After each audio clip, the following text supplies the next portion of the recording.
안녕하세요. 저는 지금 45살 고등학생 딸과 함께 살고 있는 이연수입니다. 여러분께 제가 겪은 시댁 이야기를 들려드리려고 하니 떨리네요. 20년 전 25살의 저에게 해주고 싶은 말이 너무 많거든요. 25살 저는 정말 아무것도 몰랐습니다.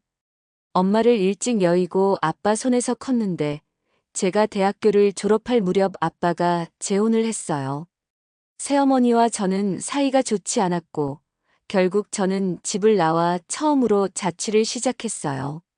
그때 하나뿐인 가족이 사라진 저에게 결혼은 마치 구원처럼 느껴졌어요. 이제 나도 진짜 내 가족이 생기는구나. 따뜻한 집으로 가는구나. 남편을 처음 만났을 때도 그의 가족들을 처음 봤을 때도 모든 게 아름다워 보였어요. 남편은 오남매 중 막내였고 시누이들은 모두 저보다 나이가 많았어요. 저는 시누이들을 모두 언니라고 불렀어요. 시어머니께서 제 손을 꼭 잡고 말씀하시던 순간이 아직도 생생해요. 연수야, 넌 이제 내 딸이야. 우리 집은 서로 사랑하며 의지하고 사는 가족이거든.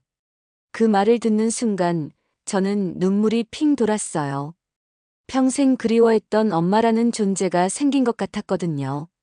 시누이들도 연수야, 우리 이제 진짜 자매네. 하며 제 어깨를 두드려 주었죠. 시어머니는 남편을 이름으로 부르셨어요. 저도 마찬가지로 연수야 하고 부르셨고요. 그게 얼마나 다정하게 들렸는지 몰라요. 그때는 정말 몰랐어요. 그 달콤한 말들 뒤에 숨겨진 진짜 의미를.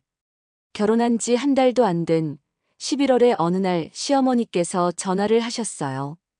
연수야, 김장한다. 내일 아침 일찍 와라. 저는 기뻤어요. 와, 드디어 가족 행사에 참여하는구나. 시어머니께서 김장하는 법도 가르쳐 주시겠지? 설레는 마음으로 이른 아침에 시댁으로 향했죠. 도착해서 본 광경에 깜짝 놀랐어요. 마당에는 이미 절여진 배추 500포기가 산더미처럼 쌓여 있었고 커다란 대야 몇 개에는 얼음장같이 차가운 물이 담겨 있었어요. 어머니, 이거 다 우리가 해야 해요? 그럼 연수야. 오늘 하루 종일 고생 좀 해야겠다. 언니들은 언제 오세요? 언니들. 첫째는 시댁 김장하느라 바쁘고 둘째는 직장 때문에 못 와. 우리 둘이서 해야지. 그제야 깨달았어요. 처음부터 저 혼자 할 계획이었다는 걸. 저는 하루 종일 그 차가운 물에서 배추를 씻고 물을 빼고 물을 썰고 양념을 버무렸어요. 시어머니는 양념 만들기와 지시만 하셨죠. 손가락이 시려서 감각이 없을 정도였는데도요. 연수야, 그렇게 하면 안 돼. 배추 뿌리 쪽에 양념이 더 많이 들어가야지. 무 썬 거 봐라. 너무 두껍게 썰었네. 다시 썰어.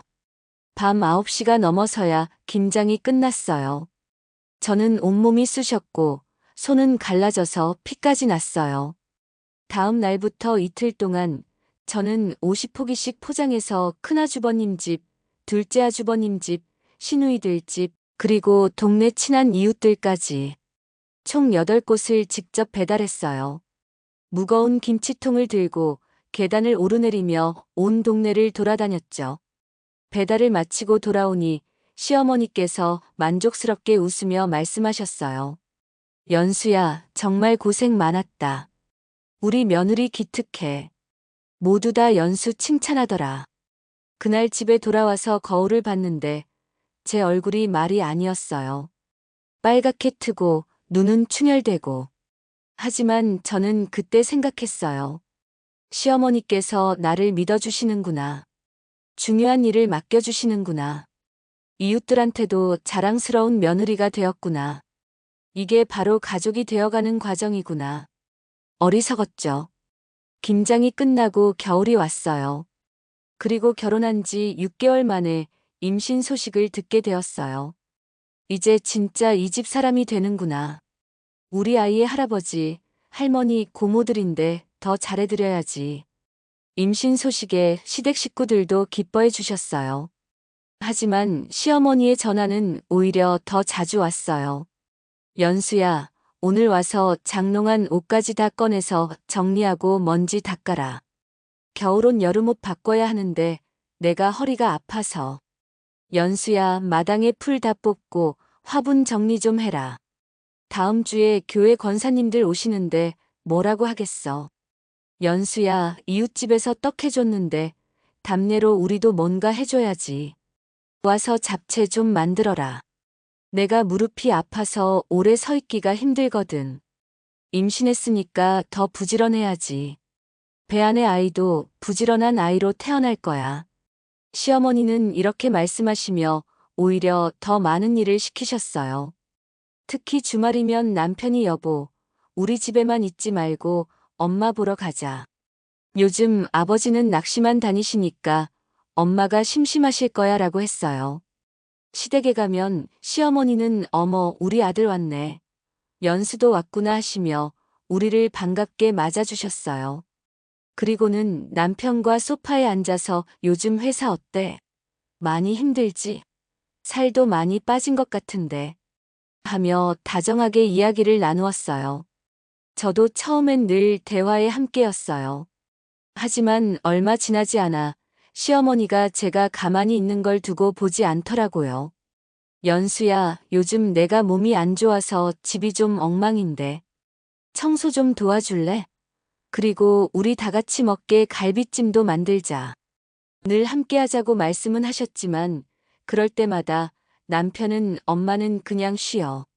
맨날 일한다고 힘들 텐데. 엄마, 요즘 보는 드라마 뭐 있어? 같이 보자. 하며 어머니와 TV를 보고 결국은 저 혼자 하루 종일 청소하고 요리해서 밤 10시가 넘어서야 집에 가곤 했어요. 그래도 저는 매번 어머니가 찾으실 때마다 네, 어머니 하고 달려갔어요. 그 딸 같다는 말을 철석같이 믿었거든요. 드디어 결혼 후 첫 번째 명절 설날이 왔어요. 저는 설날 일주일 전부터 시댁에 거의 매일 갔어요. 시어머니가 말씀하셨거든요. 연수야, 명절 되기 전에 집 대청소부터 해야지. 손님들 많이 올 텐데. 큰애는 직장 때문에 바쁘고 둘째는 애가 어려서 힘드니까 우리가 해야지. 일주일 동안 저는 집 구석구석을 청소했어요. 방 청소, 화장실 청소, 마당 청소, 그리고 명절 음식 준비까지. 명절장을 어머니와 함께 다 보고 나물을 다듬고 고기를 재워두고. 연수야, 저기 모서리까지 제대로 닦았나? 어머, 이게 뭐야, 다시 해. 고사리는 이렇게 무르게 하면 안 되지.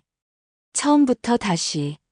그 와중에 형님들과 시누이들은 큰아주버님은 해외 출장 중이라 못 오고 둘째 아주버님은 둘째 형님이 몸이 안 좋다며 명절 당일만 잠깐 들렀다가 가셨어요. 시누이들은 각자 시댁에서 차례를 지낸 후 오후에나 오겠다고 하셨고요. 명절 당일 차례를 지내고 나서 시어머니의 전화벨이 쉴 새 없이 울렸어요. 여보세요? 큰딸아, 너희 언제 와? 차례 다 지냈으면 어서 와. 둘째야, 너희도 빨리 와. 다들 기다린다. 신우 가족들은 각자 시댁에서 차례를 지내고 점심도 되기 전에 왔어요. 엄마, 우리 왔어. 설 잘 보냈어? 시누이들은 어머니께 달려가서 안기며 애교를 부렸어요. 어머니도 웃으시며 우리 딸들 왔네. 시댁에서 고생했을 텐데 얼른 들어와서 쉬어라 하시더라고요. 그 모습이 당시에는 얼마나 부러웠는지. 저는 앞치마를 두르고 부엌에서 계속 일했어요. 차례 음식 설거지를 겨우 마쳤는데 시어머니께서 또 말씀하셨어요. 연수야, 고모들이 시댁에서 고생하고 왔는데 배고프겠다.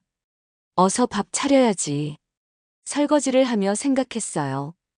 이게 맞나? 시누이들은 각자 시댁 차례만 지내고 편안하게 친정에 놀러 오는데 나는 왜 일주일 전부터 와서 혼자 모든 준비를 하고 있지? 하지만 저는 그때도 이해하려고 했어요. 막내 며느리니까. 아직 새댁이니까. 이렇게 해야 가족으로 인정받는 거겠지. 가장 어이없었던 건 명절이 끝나고 나서였어요. 시누이들이 각자 집으로 돌아갈 때였어요. 연수야, 너는 어차피 갈 친정도 없으니까 좀 더 있다가 가라. 뒷정리도 해야 하고. 시누이들은 김치, 나물, 고기 할 것 없이 포장해서 가져가셨어요. 연수야, 고마워. 정말 수고했어. 하고는 훌훌 떠나셨죠. 저는 명절이 완전히 끝나고 사흘이 더 지나서야 집에 갈 수 있었어요. 그 사흘 동안 저는 뭘 했을까요? 명절 음식 정리, 집 청소, 빨래, 그리고 다음 주 반찬까지. 정말 가정부도 그런 가정부가 없었어요. 혼자 부엌에서 산더미 같은 설거지를 하는데 거실에서는 시어머니가 TV를 보며 편안히 쉬고 계시더라고요. 그 순간 갑자기 눈물이 나왔어요. 나는 정말 이 집 사람이 맞나? 왜 나만 이런 일을 하고 있지? 이게 정상인가? 화장실에 가서 울고 나왔는데 시어머니께서 말씀하셨어요. 연수야, 거기서 뭐 해? 설거지 아직 안 끝났잖아. 빨리 해. 그때 알 수 있었어요. 제가 우는 것도 힘들어하는 것도 그분에겐 전혀 중요하지 않다는 걸. 하지만 그때도 저는 참았어요. 이게 시집살이지. 다른 집 며느리들도 다 이렇게 사는 거겠지. 조금만 더 참으면 가족으로 인정받을 거야. 명절이 지나고 봄이 왔어요. 그런데 시어머니의 요구는 점점 더 많아졌어요. 연수야, 큰형님이 몸살 기운이 있다는데 삼계탕 끓여서 갖다 줘라. 연수야, 둘째 형님 집 이사한다는데 가서 청소 좀 도와줘라. 연수야, 시누이들이 아이들이랑 놀러 간다는데 김밥 좀 싸줘라. 너네 언니들이 네가 싼 김밥이 제일 맛있다네. 이제는 시댁뿐만 아니라 형님들 집, 시누이들까지. 일주일에 대여섯 번은 어딘가에서 일을 했어요. 남편은 우리 엄마가 너한테만 부탁하는 걸 보니까 이제 정말 너를 가족으로 인정하나 봐. 라며 오히려 뿌듯해했죠. 결혼 1년이 지나서 제 생일이 왔어요. 26번째 생일이었죠. 남편이 말했어요. 여보, 생일인데 뭐 하고 싶어? 저는 소박하게 대답했어요. 그냥 시댁에서 어머니랑 언니들이랑 함께 생일하면 좋겠어요. 남편이 어머니께 말씀드렸나 봐요. 시어머니께서 전화를 주셨거든요. 연수야, 생일 축하해. 집으로 와라, 다 같이 생일 축하하게. 얼마나 기뻤는지 몰라요. 드디어 가족으로 인정받는구나. 내 생일을 축하해 주시는구나. 생일 당일 저는 일찍 일어나서 예쁘게 화장하고 시댁에 갔어요. 그런데 연수 왔니? 얼른 준비하자. 다 같이 밥 먹으려면 바쁘네. 생일상 준비해라. 네. 생일 주인공이 정성스럽게 차려야 더 맛있지 않겠나. 어서 가서 미역국부터 끓여라. 저는 제 생일날 제 생일상을 혼자 차렸어요. 미역국을 끓이고 나물을 무치고 전을 부치고 다 준비하고 나니 신우들이 왔어요. 연수야, 생일 축하해. 그런데 상 차리느라 고생 많았겠다. 너무 잘 차렸네. 맛있겠다. 그렇게 웃으며 말씀하시는데 저는 순간 현실이 느껴졌어요. 제가 차린 제 생일상을 받으며 시어머니가 말씀하셨어요. 연수야, 생일 축하한다. 우리 연수 덕분에 집안이 화목해지네. 고마워. 칭찬인 것 같았지만 뭔가 이상했어요. 제 생일인데 저를 위한 축하가 아니라 집안을 위한 감사 인사를 하고 계시는 것 같았거든요. 그날 밤 집에 돌아와서 남편에게 말했어요. 여보, 오늘 좀 이상했어. 왜? 엄마랑 누나들이 생일도 챙겨주고 좋았잖아. 내가 내 생일상 차렸어. 나 혼자 설거지까지 다 했어. 그게 뭐 어때서?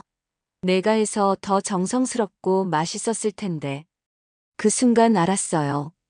남편에게도 저는 그냥 일하는 사람이었다는 걸. 결혼 2년차 겨울, 저는 심한 감기에 걸렸어요.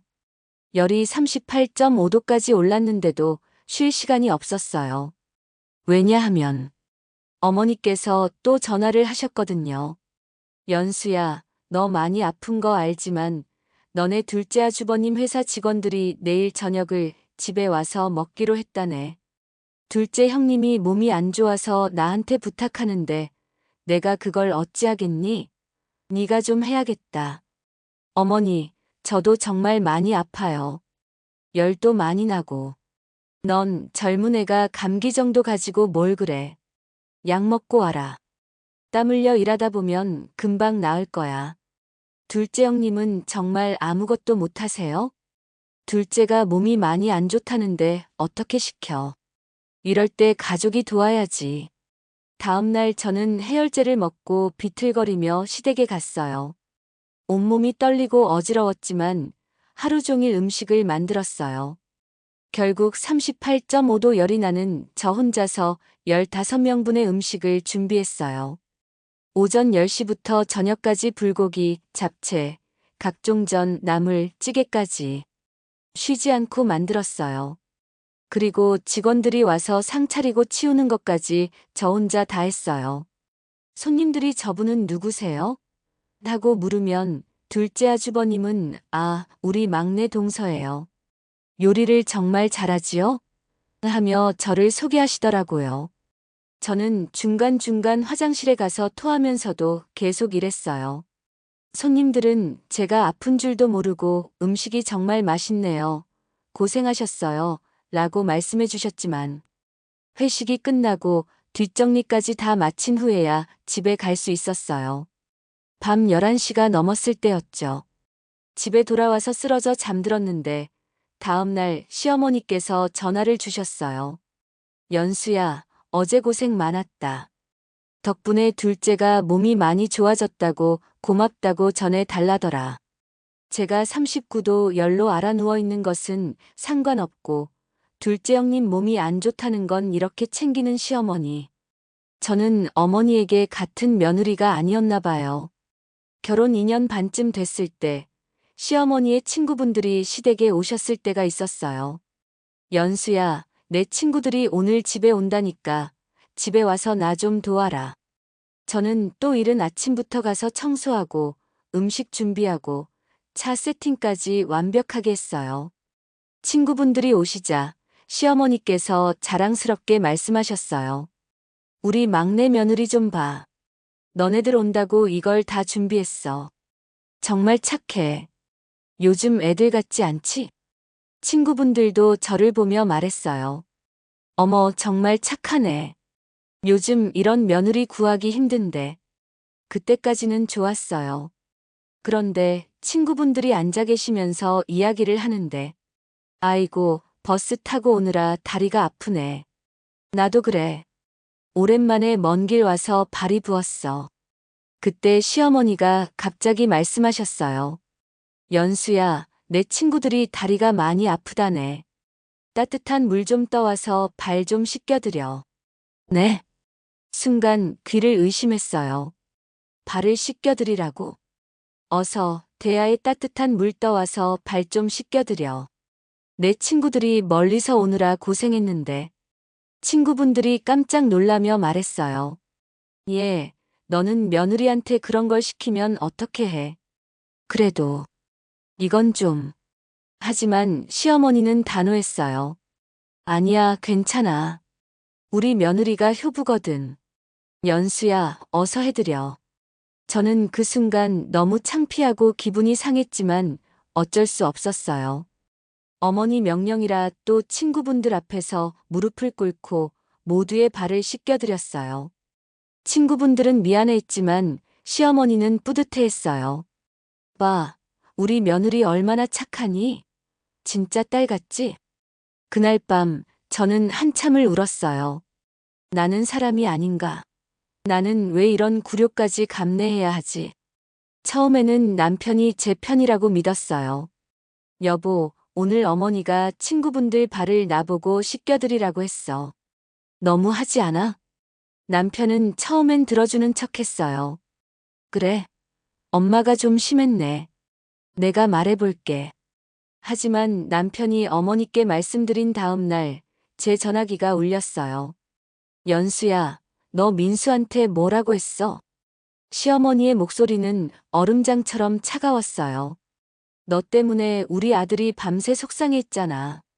네가 뭔데 내 아들이랑 나 사이를 이간질하는 거야?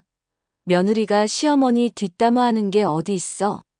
어머니, 저는 그냥, 뭐가 그냥이야? 발 한 번 씻겨주는 게 그렇게 기분이 나빴니? 그날 밤 남편에게 말했어요. 여보, 내가 어머니께 뭘 잘못했는데? 그냥 힘들다고만 했는데. 남편의 대답은 충격적이었어요.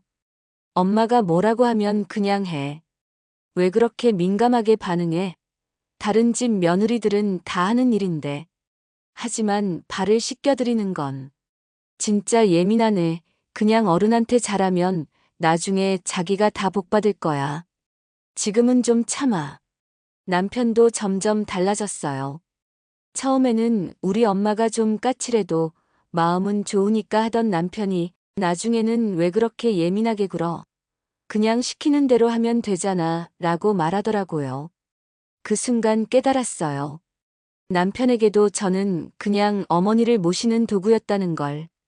결혼 2년 10개월쯤 됐을 때 저에게 가장 충격적인 일이 일어났어요. 제가 심한 장염으로 응급실에 실려갔거든요. 며칠째 음식을 못 먹고 토만 하다가 탈수까지 와서요. 병원에서 수액을 맞고 있는데 시어머니께서 전화를 주셨어요. 연수야, 어디야? 어머니, 병원이에요. 장염이 심해져서. 병원? 그럼 언제 나와? 의사 선생님이 2, 3일은 입원해야 한다고.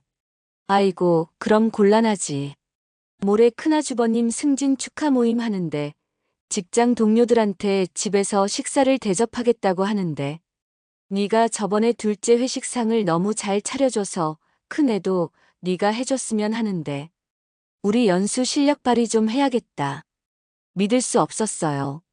제가 수액을 맡고 있는 상황에서 어떻게 저런 말씀을 하실 수 있는 건지.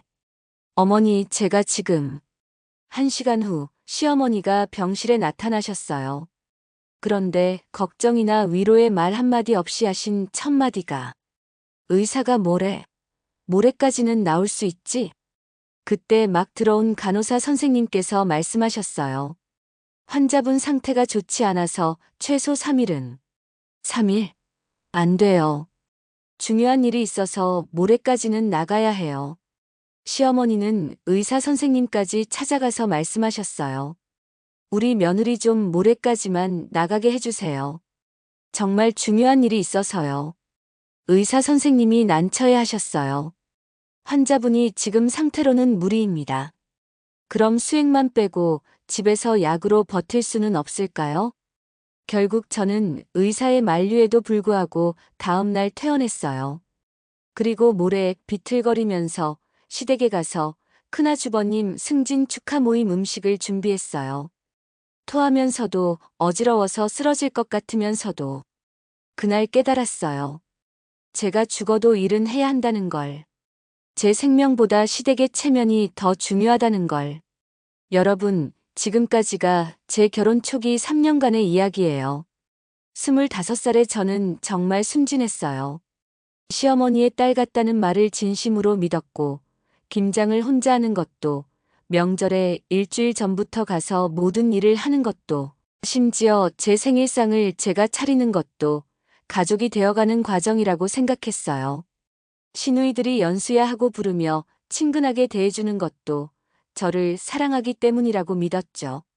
하지만 그들에게 저는 사랑하는 가족이 아니라 편리하고 순종적인 일꾼이었어요. 열이 나도 일을 해야 했고, 시어머니 친구분들 발까지 씻겨드려야 했고, 병원에서 수액을 맡고 있어도 승진 축하 모임 음식을 준비해야 했어요. 그때의 저는 몰랐어요. 진짜 가족이라면, 진짜 딸 같다면 이렇게 대하지 않는다는 걸. 진짜 가족이라면 아플 때 걱정해주고, 힘들 때 함께해주고, 혼자 모든 걸 떠안지 않게 도와준다는 걸. 하지만 저는 계속 희망했어요. 조금만 더 참으면, 조금만 더 잘하면 언젠가는 진짜 가족으로 받아줄 거야. 그런데 그 희망이 더 큰 지옥의 시작이었다는 걸 그때는 몰랐어요. 다음 편에서는 정말 충격적인 일들이 기다리고 있어요. 남편의 외도, 그리고 그 외도마저 제 탓이라고 하는 시댁 식구들의 믿을 수 없는 반응들을요. 그때서야 저는 깨달았어요. 이 집안에서 저는 절대 가족이 될 수 없다는 걸요.